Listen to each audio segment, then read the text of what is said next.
Assalamualaikum warahmatullahi wabarakatuh. Alhamdulillahirabbil alamin, nahmaduhu wa nasta'inuhu wa nastahdihi wa nastaghfiruh wa na'udzu billahi min shururi anfusina wa min sayyiati a'malina. May yahdihillahu fala mudilla lahu wa may yudlilhu fala hadiya lahu. Nashhadu an la ilaha illallah wa nashhadu anna Muhammadan 'abduhu wa rasuluh. Allahumma salli ala sayyidina Muhammad wa ala alihi wa sahbihi ajma'in.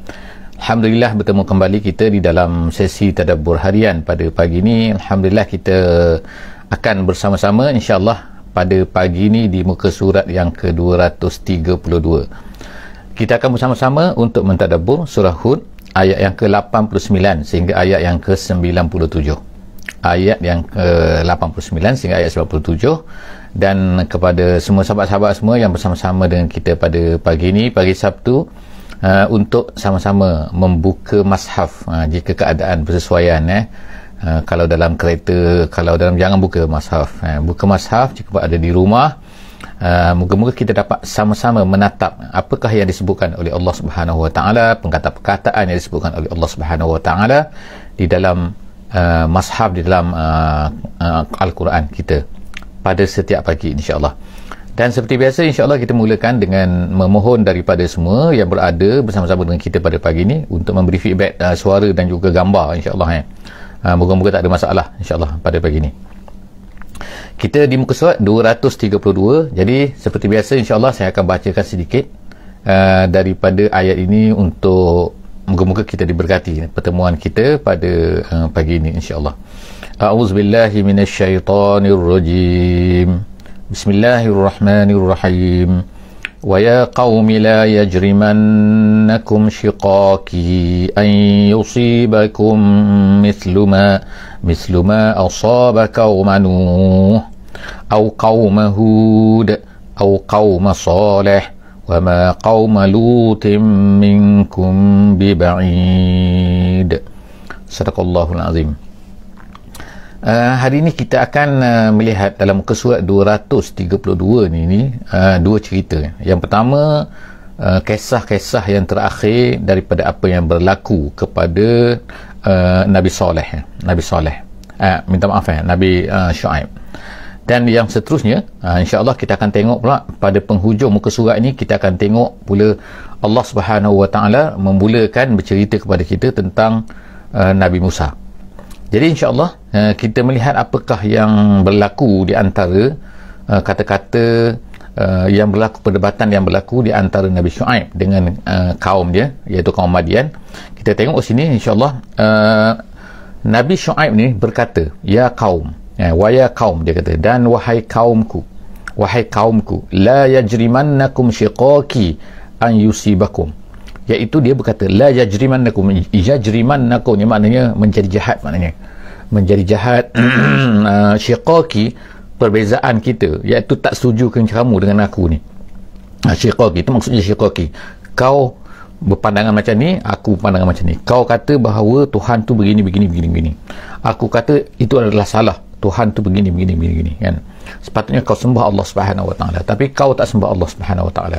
Jadi kau sekarang ni lain, aku sekarang lain. Jadi kata Nabi Shu'aib kepada kaum dia di Madian ini, dia kata, ya kaum, la yajrimannakum shiqaqi, janganlah kamu tak setuju dengan aku ni menyebabkan kamu ini menjadi jahat terhadap aku. Kalau kamu ini menjadi jahat kepada aku, ayyusibakum mislu ma asaba qauma Nuh. Sebab kalau kamu menjadi jahat terhadap aku, kamu dibuat apa-apa terhadap aku, maka akan ditimpakan ke atas kamu mislu ma, apa yang telah ditimpakan kepada kaum Nuh. Jadi artinya kaum Madian ini tahu apa yang telah menimpa kepada kaum Nabi Nuh.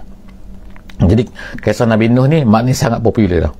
Kemudian au qaum Hud, ataupun apa yang berlaku kepada kaum Hud, iaitu ni kaum Ad kan. Jadi mereka pun tahu juga. Kemudian au qaum Salih, ataupun apa yang berlaku kepada kaum Saleh. Maknanya kaum Saleh pun masyhur juga. Sebab itulah maknanya kaum Saleh ni sampai sekarang kita boleh tengok kan, apakah di manakah pergi, rumahnya ada, tapi manusia ni mana. Itu nak menunjukkan dari segi arkeologi pun, maknanya mereka buat kajian, mereka tahu bahawa di sini ada manusia. Sebab kalau tak ada manusia, takkan siapa yang bina benda-benda ni semua kan. Jadi, tapi ke mana mereka? Mereka telah diazab oleh Allah Subhanahu Wa Taala. Jadi Nabi Shu'aib ini memperingatkan kaum Madian ini Kalau kamu buat jahat terhadap aku, kamu tak setuju dengan aku, dan kamu buat jahat terhadap aku, jaga. Tengok apa yang telah berlaku kepada kaum Nuh, apa yang berlaku kepada kaum Hud, apa yang berlaku kepada kaum Soleh. Wa ma qaum Lut, dan kemudian yang keempatnya kaum Lut pula. Maknanya ni empat ini telah masyhur di kalangan kaum Madian ini. Jadi wa ma qaum Lut, wa ma qaum Lut, dan apa yang berlaku kepada kaum Lut juga, minkum biba'id, tidaklah jauh. Jauh di sini setengah ulama tafsir kata ialah jauh dari segi masa, makna tak jauh, baru saja berlaku. Ataupun ada yang kata bahawa tak jauh di sini, jauh dari segi zaman, dari segi dari segi makan, iaitu dari segi tempat. Makna tempat mereka tinggal tu dengan tempat kaum Sodom tu yang telah dihancurkan oleh Allah Subhanahu Wa Taala tu sangat dekat. Jadi maknanya tak jauh. Apa yang berlaku tu tak jauh, apa yang berlaku tu juga tak jauh dari segi tempatnya. Tempat pun tak jauh, masa pun tak jauh. Jadi ini adalah merupakan ancaman yang diberikan oleh Nabi Syuaib kepada kaum Madian ini, supaya mereka ni jaga-jaga, jangan buat perangai jahat, jangan buat apa-apa terhadap aku hanya menyampaikan, dan tapi apa yang berlaku ialah tidak begitu kan. Jadi kita tengok sini seterusnya, Nabi Syuaib terus berkata kepada mereka, wastaghfiru rabbakum summa tubu ilaihi. Sebelum daripada ni kan, perkataan yang sama, yang hampir sama yang dikatakan oleh nabi-nabi kepada kaum mereka, iaitu apa? Wastaghfiru rabbakum, istighfarlah kamu. Istighfar artinya ialah makna tinggalkan syirik kamu tu, tinggalkan penyembahan berhala kamu tu. Waktu summa tubu ilaihi, kemudian bertaubatlah kamu. Bertaubat itu artinya lah maknanya hendaklah kamu kembali taat kepada Allah Subhanahu Wa Taala. Tinggalkan syirik kamu dan hendaklah kamu kembali kepada Allah, dan kemudian hendaklah kamu melakukan ketaatan kepada Allah Subhanahu Wa Taala, taat kepada Allah Taala saja. Jadi ada dua situ, istighfar, apa yang diungkapkan oleh nabi-nabi, iaitu istighfar yang pertama, dan kemudian hendaklah kamu bertaubat. Maknanya tinggalkan dan kemudian kembali, bukan tinggalkan saja tapi tak kembali kepada Allah Subhanahu Wa Taala. Inna rabbi rahimun wadud. Nabi Syuaib berkata, sesungguhnya Tuhanku ni, dia ni sangat rahim, dia ni sangat penyayang. Tengok kan, maknanya kalau dia tak penyayang, dia hapuskan kamu dah lama dah. Tapi Allah SWT beri oksigen, Allah Ta'ala beri air, Allah Ta'ala beri makanan, Allah Ta'ala beri kesihatan, semua Allah Ta'ala beri kepada kita, walaupun mereka tu kufur, jadi Allah Ta'ala beri juga kepada mereka. Dan Allah Ta'ala ni wadud ni maknanya apa ni, muhib dalam bahasa Arab ni, iaitu sayang. Dahlah Allah Ta'ala ni pemurah, dia beri apa saja kepada kamu, kemudian dia ni sayang kepada kamu. Jadi kamu masih nak lari daripada Tuhan yang begitu, kamu nak kepada Tuhan batu tu, Tuhan yang tak ada kuasa, Tuhan yang tak ada apa-apa tu, yang tu nak, yang Allah Ta'ala ni kamu tak nak. Itulah maknanya apa ni, dakwah. Semua nabi-nabi begitulah kan. Jadi seterusnya ayat yang ke, apa jawab mereka kan, ayat yang ke-91. Kita tengok ayat yang ke-91. Mereka berkata, qalu ya Syuaib, mereka berkata, wahai Syuaib, dia kata, ma nafqahu kathiran mimma taqul, kami tak faham lah apa yang kamu cakap ni. Tengok kan, ini kata dalam tafsir Jalalain, nak menunjukkan kepada mereka, nak menunjukkan bahawa sikap mereka ni ialah sikap tak ambil peduli, sikap tak hirau pun apa yang dicakapkan oleh Nabi tu. Mereka tak ambil peduli, mereka tak hirau, mereka tak kisah pun. Mereka, jadi aku tak faham lah, kami tak faham lah. Tengok, bukan mereka cuba nak faham, tapi mereka cakap tak faham lah, malas lah. Itu bukan makna tak faham sebab Nabi Syuaib tu bercakap dalam bahasa yang tak difahami, bukan bercakap dalam bahasa tinggi. Nabi Syuaib telah menyampaikan al-balagh. Al-balagh ni dalam bahasa Arab ni maknanya ialah apabila seseorang itu telah menyampaikan dalam bahasa yang difahami, kemudian disebutkan biasanya oleh Allah SWT al-mubin. Mubin tu maknanya jelas dah, tapi mereka ni tak faham-faham juga. Jadi tak faham kenapa? Kerana mereka tak nak faham. Jadi qalu ya Syuaib ma nafqah kathiran mimma taqul, apa yang kamu cakap ni kami tak faham lah.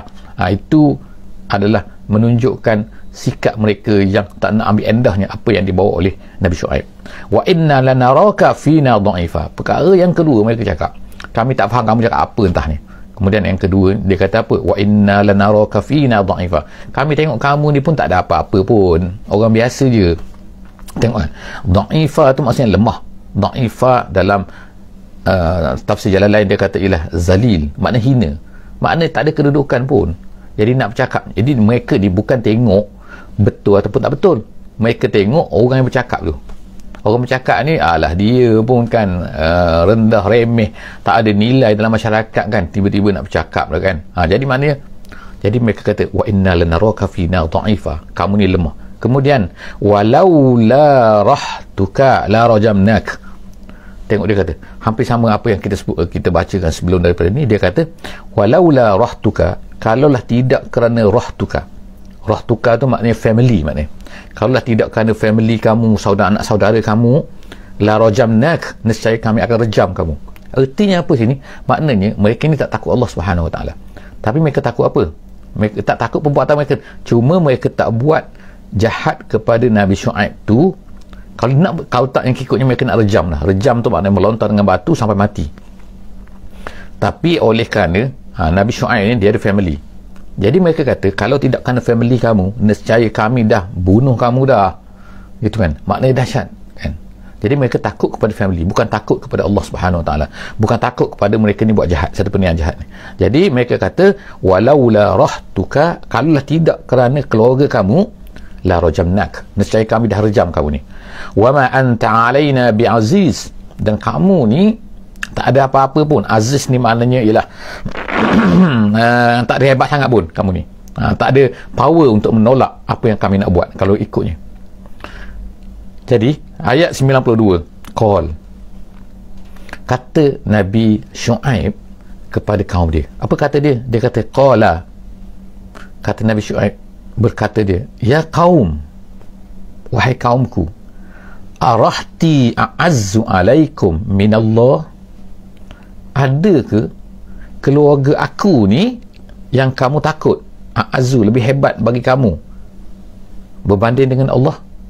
Adakah maknanya kamu takut kepada keluarga aku tapi Allah kamu tak takut? Maknanya bagi kamu soal keluarga lah yang menyebabkan gini. Jadi apa yang berlaku sekarang? Mana orang tak buat kadang-kadang tu kan, orang tak buat jahat pada hari ni kepada pendakwah Islamnya dan sebagainya kan, kadang-kadang bukan kerana mereka takut pada Allah Subhanahu Wa Taala, tapi mereka kan takut sebab dia ada sini, ada sedikit gini, ada sedikit kekuatan dan sebagainya. Jadi tengok manusia tak takut pada Allah, dia letakkan keluarga tu lebih besar. Jadi kata Nabi Syuaib kepada mereka ni, ya qaum, arahti a'azzu alaikum minallah wattakhaztumuhu wara'akum zihriya, dan kamu ambil Allah itu, wattakhaztumuhu, dan kamu ambil Allah itu, wara'a zuhurikum, wara'akum zihriya, letakkan di belakang kamu. Artinya apa letak di belakang ni? Dalam bahasa Arab artinya perkataan ni ialah maknanya kamu tak takut, kamu tak endah pun, kamu meletakkan Allah ini di luar daripada ketakutan kamu. Maknanya kamu tak langsung tak takut pada Allah, tapi kamu hanya takut kepada keluarga aku je.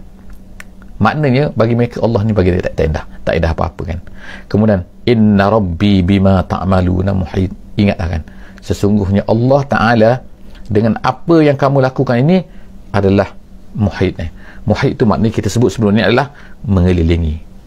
Jadi perkara-perkara ni kan Allah Ta'ala sebut kan, Allah Ta'ala sebut dah kepada kita kan, bila sebut tentang kisah Nabi Hud, tentang Nabi Saleh, tentang kisah Nabi Syuaib, kisah Nabi Nuh alaihi salam, kisah Nabi Lut, kisah Nabi Ibrahim, semua ni Allah Ta'ala ceritakan kepada Nabi kita Nabi Muhammad SAW, dan Allah Ta'ala ceritakan kepada kita melalui surah Hud ini, memberikan gambaran kepada kita inilah bentuk-bentuk yang akan dikatakan oleh manusia dalam mereka ni menolak dakwah para Nabi, dan juga menolak dakwah apa yang didakwahi, apa yang dibawa oleh para pendakwah-pendakwah Islam sejak daripada dulu sampailah kepada hari ini, sampai pada hari kiamat. Inilah bentuk-bentuk dia. Dia tak banyak berbeza.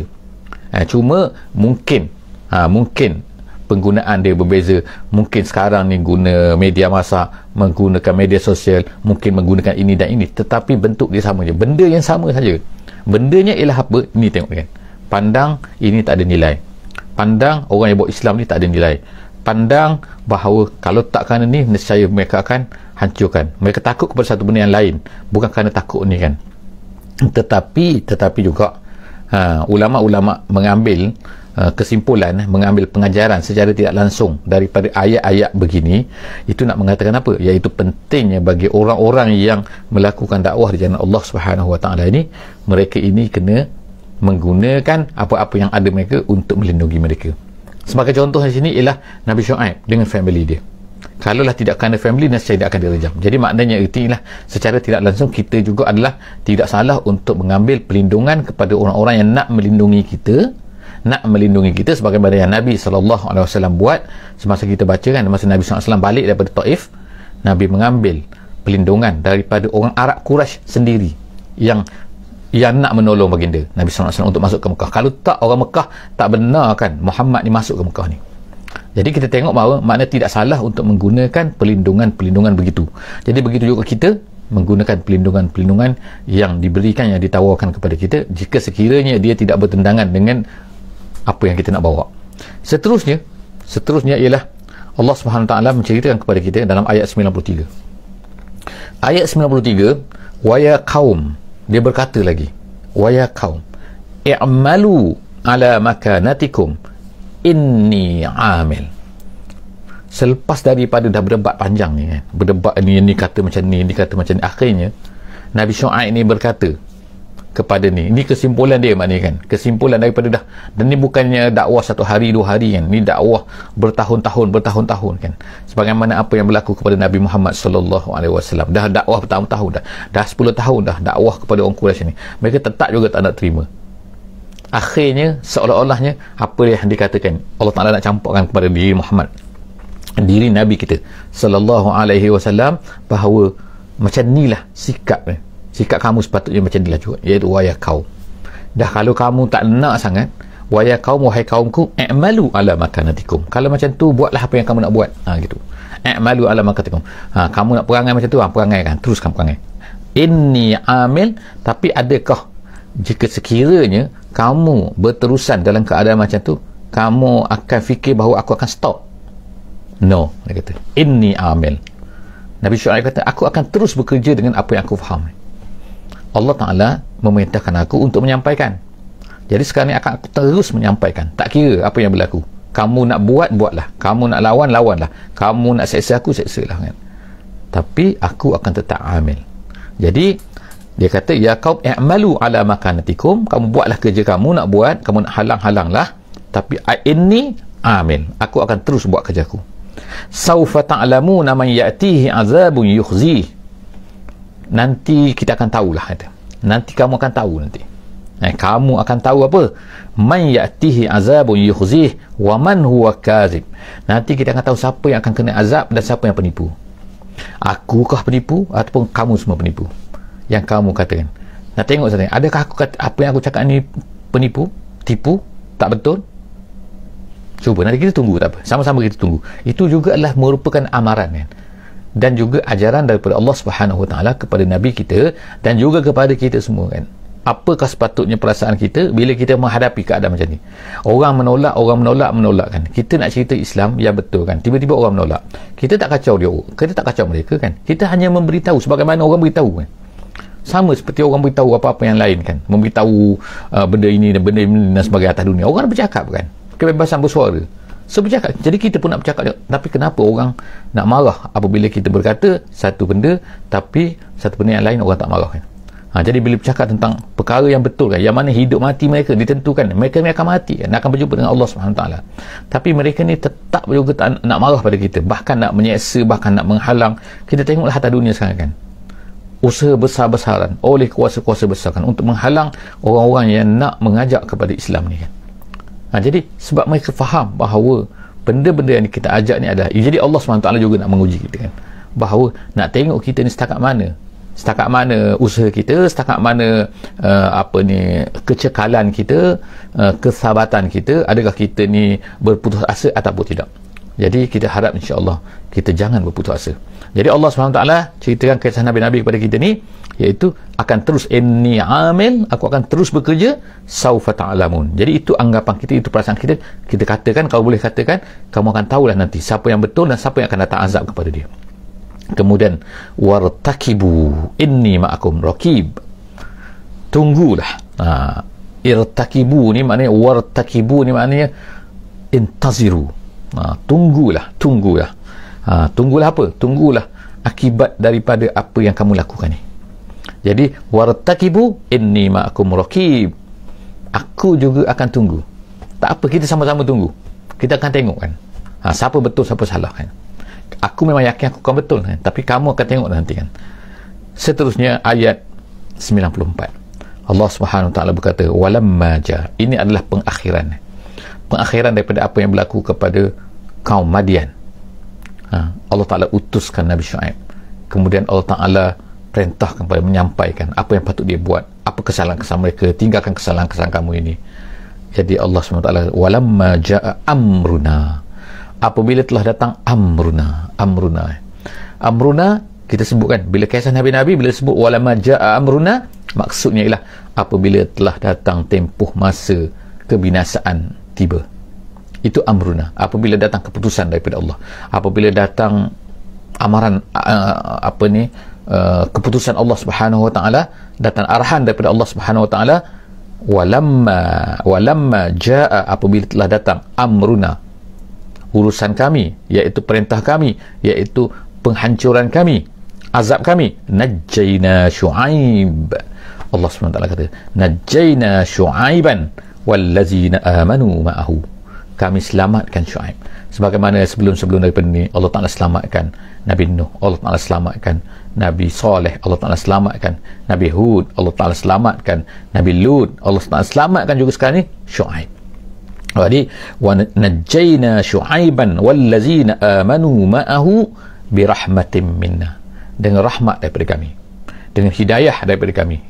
Jadi Allah Ta'ala beri hidayah kepada mereka, jadi Allah Ta'ala selamatkan daripada mereka. Maknanya dengan hidayah itulah, dengan iman mereka itulah, maka Allah Ta'ala selamatkan.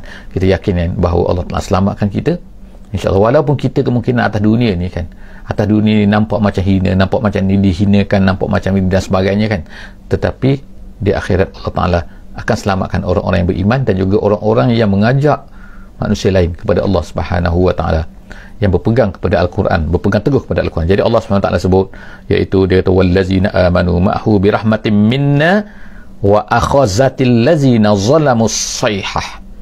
Lalu sayhah pun datang. Sayhah ni maknanya pekikan, suara yang sangat kuat yang datang daripada malaikat. Macam mana bentuk dia wallahu alam, tapi kita tahu kan, suara yang terlalu kuat boleh mematikan orang. Kita tengoklah hari ni kan, suara roket ke suara jet yang kuat sangat, dia akan boleh menghancurkan telinga kan, dan bila lebih kuat lagi dia boleh matikan orang tu, suara bila terlalu kuat. Jadi begitulah Allah SWT kirimkan malaikat Jibril ni untuk menghancurkan mereka dengan suara as-sayhah. Fa asbahu fi diyarihim jathimin, dan kemudian mereka itu jathimin. Jathimin artinya bergelimpangan, mati yang tak bergerak lagi keadaan. Fa asbahu fi diyarihim, di mana mereka ni? Iaitu dalam rumah mereka. Sama yang berlaku kepada kaum Nabi Saleh, iaitu kaum Samud, sama seperti ini, iaitu kaum Madian menghadapi perkara yang sama. Allah Ta'ala hantar menghancurkan mereka dengan sayhah. Jadi begitulah yang telah berlaku kepada ni. Jadi Allah Subhanahu Wa Ta'ala sebut pada akhir itu ayat yang ke-95, ka'allam yaghnau fiha. Ka'allam yaghnau fiha, seolah-olah mereka ni tak pernah tinggal di situ, seolah macam tak pernah wujud di situ. Siapa? Iaitu kaum Madian tu. Ka'allam yaghnau fiha ala bu'dan li Madian. Allah Ta'ala kata ala bu'dan. Bu'dan mana jauh lah daripada rahmat Allah terhadap Madian ini. Kenapa? Mereka engkar kepada Allah Subhanahu Wa Ta'ala. Kama ba'idat Samud, sebagaimana Samud telah terkena perkara yang sama, maka begitulah juga Madian terkena perkara yang sama. Sebagaimana ba'idat, kama ba'idat, sebagaimana jauhnya daripada rahmat Allah kepada Samud, maka begitu juga kepada kaum Madian ni, kerana mereka mendustai ataupun engkar kepada Allah Subhanahu Wa Ta'ala, dan engkar Nabi-Nabi, dan mereka menolak Nabi-Nabi, tak mau terima Nabi-Nabi, tak mau terima ajaran Nabi-Nabi. Kita sekarang sampai kepada ayat yang ke-96. Ayat 96 kita mula masuk kepada kisah Nabi Musa. Allah SWT ceritakan kisah Nabi Musa dalam surah Hud ini, dalam ayat 96. Allah SWT berkata, walaqad arsalna Musa. Sekarang masuk pula, dan begitulah juga sesungguhnya kami telah utuskan Musa bi ayatina, dengan tanda-tanda kami. Banyak kan, kita akan tengok nanti apakah tanda-tandanya kan, seperti lautnya terbelahnya, seperti kataknya, seperti jaratnya belalang, seperti darahnya dam, seperti taufannya yang datang. Itu semua adalah tanda-tanda yang datang bersama-sama dengan Nabi Musa alaihissalam ketika dia pergi kepada Firaun. Jadi kita tengok sini, Walaqad arsalna Musa biayatina wa sultanan mubin. Sultan tu maksudnya ialah tanda-tanda, bukti-bukti yang jelas. Bukan sultan-sultan sultan tu pun sultan juga perkataan sama tetapi sultan di sini maksudnya ialah tanda-tanda. Dengan tanda-tanda yang jelas yang dibawa oleh Nabi Musa kepada Firaun. Firaun ni adalah bapa power, orang yang mempunyai kuasa yang sangat hebat lah pada masa tu kan. Maknanya tak ada atas dunia ni raja yang paling hebat sekali kan. Raja yang mengaku Tuhan pula tu kan. Ini dahsyat sangat kan. Jadi Musa diutuskan oleh Allah SWT. Jadi sebab itulah Allah Ta'ala beri kepada Nabi Musa ni yang banyak sekali burhanun dan juga bayinat. Kemudian Allah SWT kata ila Fir'aun, kepada siapa? Wa mala'ihi, Fir'aun dan juga malaknya. Fir'aun tu dah kira satu lah. Kalau kaum-kaum sebelum daripada ni Allah Ta'ala tak sebutkan nama ni. Allah Ta'ala sebutkan biasa kaum itu al-malak min kaum, al-malak min kaum, maknanya pembesar-pembesar daripada kaum tu, pembesar-pembesar. Tapi dalam kaum Fir'aun ni dia special. Sebab apa? Nama dia ada, wujud nama dia Fir'aun dan juga malak dia, iaitu orang-orang yang bersama-sama dengan dia, pembesar-pembesar yang bersama dia. Jadi Nabi Musa ni diutuskan oleh Allah SWT kepada Fir'aun dan juga kepada malak dia.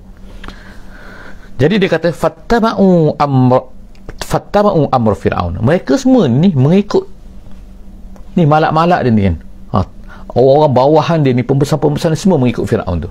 Dengar cakap Fir'aun tu kan, wattaba'u amr Fir'aun wa ma amru Fir'auna birasyid. Allah Ta'ala kata wa ma amru Fir'aun, tak adalah apa-apa keputusan Fir'aun, apa-apa perintah Fir'aun ni, apa yang datang daripada Fir'aun ni birasyid, cerdik, tak betul sangat pun sebenarnya kan.